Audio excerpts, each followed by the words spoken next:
এই যে দুই ঢুনির অবস্থা দেখো, রিলস করার জন্য মাত্র এই দেখো চুলে একেবারে। দেখি দেখি সরবত নাই কিছুতেই, দেখি আরেকজনের মুখে দেখি। বাবা এইবার এক্সপ্রেশন খুব, আর ওদিকে গঙ্গা বৌদি কিছু কাজ বন্ধ দিচ্ছে। ইয়া ইয়া ইয়া ইয়া এরকম শিয়ালের পুজোর মতো করে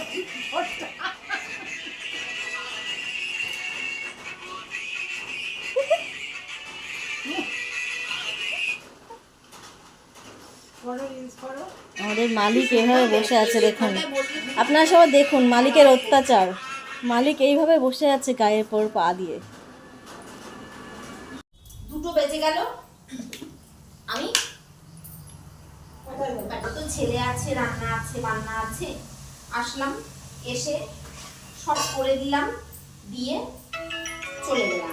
আর কত নিতে পারো তাও তোমরাই বলো না, তোমরাই বলো কত নেবে। আমি না আমরা কি বলবো, তুমি কাজ করো।